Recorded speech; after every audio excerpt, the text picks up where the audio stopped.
Hello everybody, my name is Nejc Kuhar. I'm a guitarist and composer from Slovenia. And although I live in Vienna, I'm now here in beautiful Ljubljana, Slovenia, where I'm visiting my parents, and I'm doing this video for you. I was very happy to get invitation from the festival Harmonia Cordis from Romania. Sadly, this festival was cancelled, but it will continue after the summer. So I'm very happy to go there to play, teach and meet great people. Nice people of the organization asked me to do a short presentation of my topic for my PhD study that I'm doing, and of course I'm more than happy to talk about it. So I have done this presentation to kind of walk you through what I'm doing. So normally when I do these various lectures, I like to do a top 10 format, so you know how long I will go on talking. So number one is very simply an introduction. Like I said, I come from Slovenia and now I live in Vienna, where I work at University of Music and Performing Arts Vienna. I teach there guitar and modern music, contemporary music, and Joseph Haydn Conservatory in Eisenstadt, where I teach guitar. And I also, of course, play as much as possible and compose. I also studied guitar and composition both in Vienna, guitar with Alvaro Pieri and composition with Christian Minkovic and Rainer Bischoff. And now again I am a student of the PhD studies at University of Surrey. So here are a couple of the information. My PhD is in composition. I'm however happy that I can also combine composition with the guitar. So the faculty is Faculty of Arts and Social Sciences, Music and Media. I'm actually very glad that I have opportunity to study part-time, which means I can live in Vienna, work in Vienna, but still have opportunity to do seriously my studies. I'm there for 2 years, and these are two of my supervisors. My main supervisor is Steve Goss. Of course, a lot of you know him.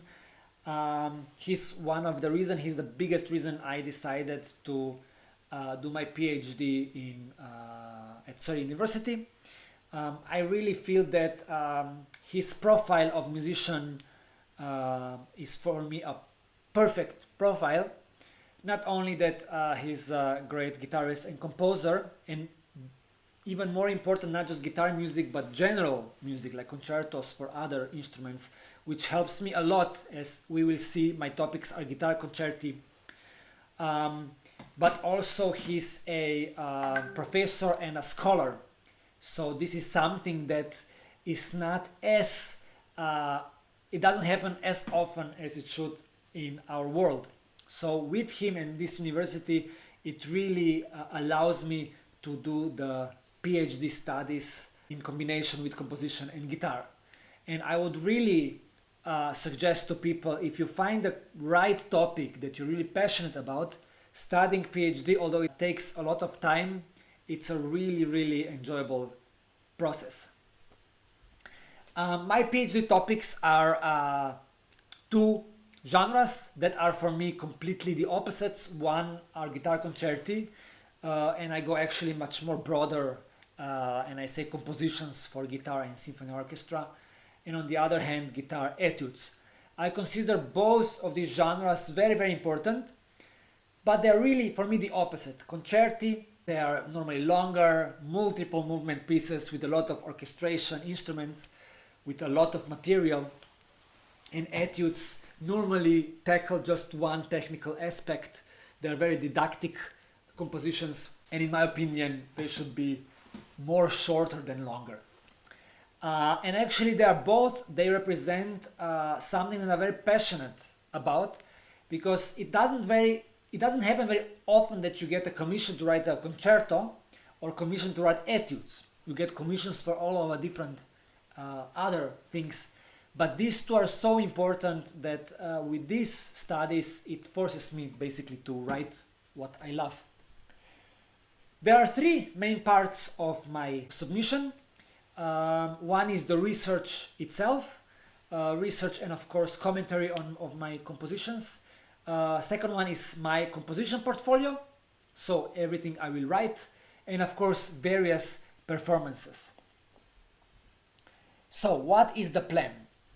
I always structure this in 3 different categories. First category is plan for etudes. So I would like to write 2 or maybe more set of etudes that are based on the various works of references. And of course in my research I go much more scientific in these references, but just to say it simple, I would like to write 12 etudes. This number 12 is of course famous for all of the guitarists, but these etudes would be for guitarists of slightly higher level of technique, so there will really be compositions for students or for very good pupils. And then the second set of etudes, I would really like to write something for younger people, but basically for them to get acquainted with the modern guitar techniques. Something really short, but to the point and with a lot of these interesting modern techniques. Plan for guitar concerti, these are all concerti that I would like to write. Concerto number 1, concerto number 2. They are already finished, as I will talk. And then I would like to write double concerto or even like a triple concerto with guitar, some other instrument and orchestra. And the fourth one is concerto for electric guitar and orchestra. And then the fifth one, I have in my mind to write like a 1 movement piece for guitar and a large orchestra, because normally in orchestration we very often get chamber orchestras and they sound actually amazing. And we don't hear on the stage often, although they exist, not just exist, there are a lot of concertos with huge orchestration. One of the most famous one are of course Takemitsu concertos. So I would like to push this idea even further to see how big I can get with orchestration. And of course plan for research, I do tend to research the most significant works of 20th and 21st century. Here I do have to mention that my research is based only on 20th and 21st century. There are multiple reasons for it. One of them is of course that I feel much more connected with my own compositional style to the pieces of these centuries than, let's say, classicism or romantic approach.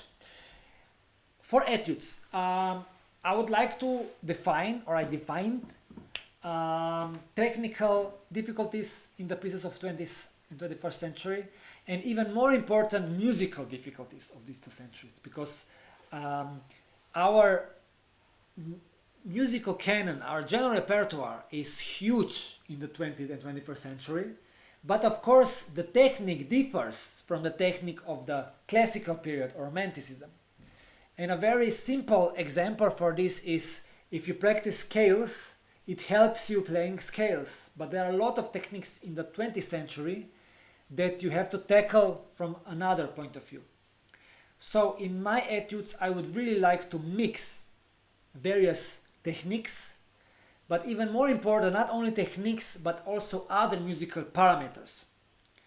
So this means that I don't just simply write etude for slurs or for fast passages or for fingerings, but I also write etudes for legato playing. I write etudes for various dynamics, various timbres, colors.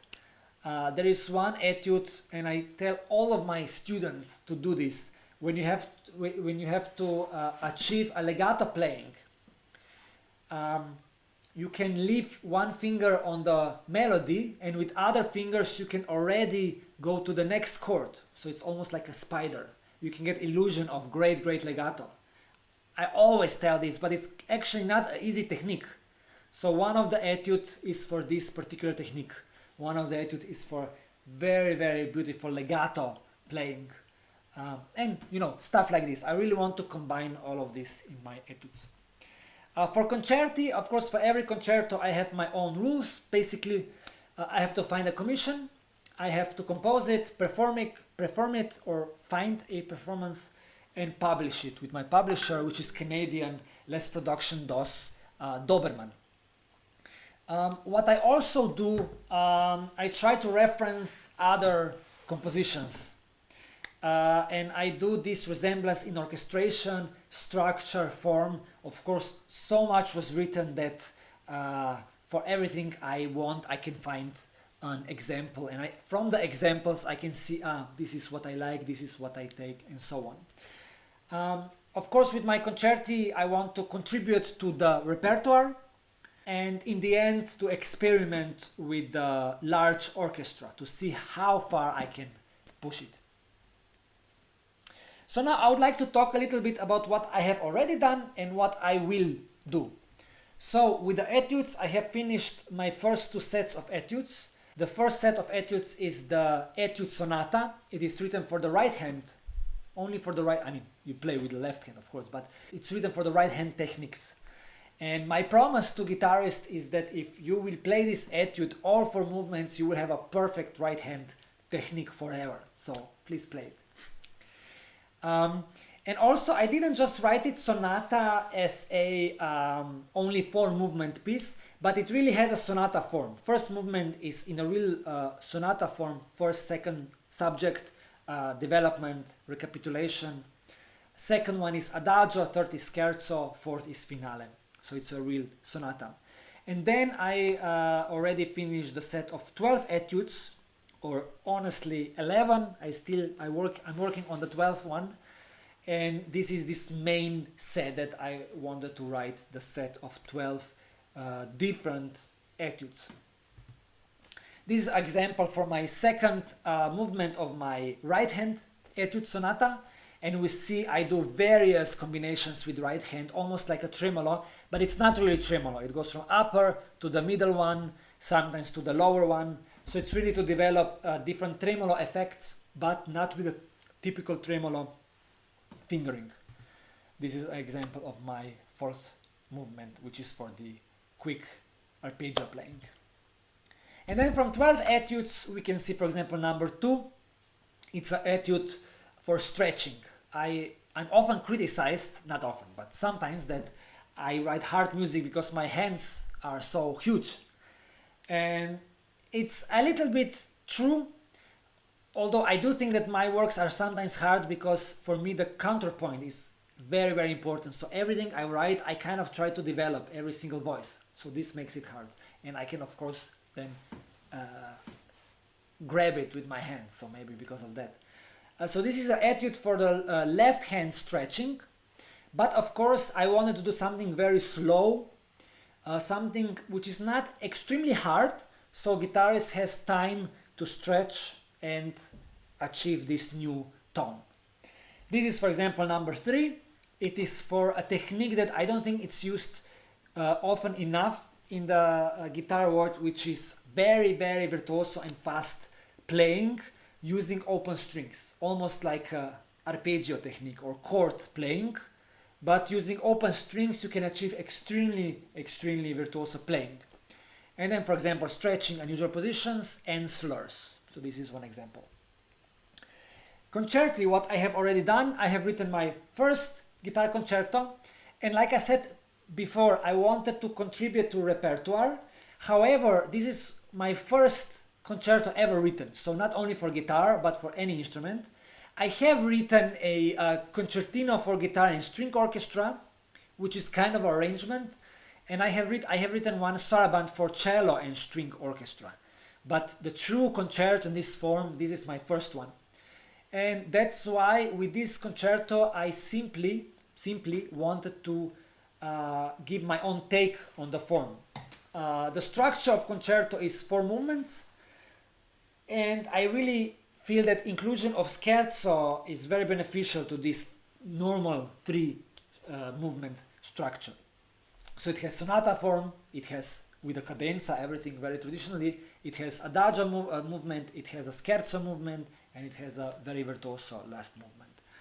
And then the concerto number 2 that I finished a couple of months ago, it is written and intended for young players. So I will show you a little bit what I did. So we see here we have a guitar concerto number 1. The orchestration is actually very simplified, so I just have single instruments. Sorry, oboist, I don't have an oboe in this concerto, which has its reasons. but it's basically single, it's basically a woodwind quintet without oboe and then the strings, and actually quite important percussion part. This is my first movement, my third movement, scherzo, and last movement. And this is concertino for young guitarists. In this concertino, I really wanted to use the techniques that are very easy for children and for young players. And from my experience with teaching, I really noticed that there are basically three things that young guitarists really enjoy. One is open strings, and open strings, they sound amazing and they are very easy to play and they sound loud, so it's amazing. Then single line melodies, of course it's much easier to control, and if you really want a lot of notes and if you want power, you can write various simpler chords. And I did that in my concerto. So here we see a lot of, some open strings, one line melodies, and of course chords. Ironically, the second concerto has a much larger instrumentation as the first one. One of the reasons is that I did want to give young players opportunity to once play with the big orchestras. But of course, the compositional, the language itself, I wanted to be a little bit more, let's say, fun. So I really wanted this concerto to be fun to play. And that's why also the orchestration itself is sometimes slightly chamber-like, sometimes is full, but it never goes over the guitarist. And what I have already done in research is I have done extensive research on first performances, orchestration videos of etudes and guitar concerti. And in the end, I would really love to do a catalog of all the pieces with various hyperlinks, various videos, audios, first performances information and stuff like that for guitarists to simply search and find the concerti. Methodology, what I used. So to research compositions of the established canon, first is my own list, so just the stuff that I know, of course. Various programs of international competitions, which if you analyze all of them, you basically get 5, maybe 6 concertos that are all the time suggested. Various repertoire on the curriculum, music universities, and of course survey, which a lot of you for sure got, and I still hope that I will get some of the other people. And I basically ask all of my friends, guitarists, to name concerti and etudes they know. And I was quite specific that, of course, we know Rodrigo, Ponce, Lobos, Tedesco. So don't include those. Include the ones that maybe people sometimes don't know. And from them, I really got information about what people know. And then the second important thing, which is, of course, very important, is what else is out there. The most important list that I got was Vicente Pocci catalog. This guy really did such extensive research on all the repertoire, so you should check his catalog out. Of course, of all the living composers, I conducted interviews. I'm quite active in Facebook and email, so this wasn't such a problem for me. And from living composers, you really get basically 100% correct information. When they send me all information, what was written, there's no more discussion. So that's very useful. And various other literature. So, what is still to come? I, of course, have to write a second, or in this case, third set of etudes, which are meant for younger guitarists to get acquainted with the modern techniques, contemporary techniques. I still have to write a double concerto for electric guitar, and then this composition for huge orchestra. So either very large orchestra or double orchestra or choir or stuff like this. I would really like to make this experiment. Maybe it won't work, but maybe it will. And of course, continue to research and create extensive catalog. Final portfolio, final submission would be, of course, number 1, a written thesis, where I will write commentary about my works with literature overview, how I wrote something, where I got information or ideas and stuff like that, references, and of course the research itself. Number one, composition portfolio. On one hand, 4 or 5 guitar concerti, on the other hand, etudes and various other compositions as well. Number 3, extended catalog of works, really to write in everything there is out there, with links for people to click, and then various public performances of etudes and concerti. And of course, when I talk with violinists or other instrumentalists, I told them that I'm doing this PhD research on the topic of guitar concertos, and they were laughing. They said, "Oh, this is going to be a very short PhD thesis," and I just showed them this number, and don't quote me on this number. I kind of, after this research, I counted everything and I just put it there to impress you. So of course this number will change, but 3,640 is of course much more than just 5 concertos. So we have a lot concertos. Don't get me even started on etudes. So please, after I'm finished with works, play them, play etudes, play my concerti. I would very much appreciate it. So thank you so much. It was quite fun for me to explain to you a little bit about my work and about my passion these last 2 years. So I wish all of the people in the Romanian organization a lot of fun organizing the September event. Thank you again for this possibility, and I will see you all very soon. Thank you so much. Bye.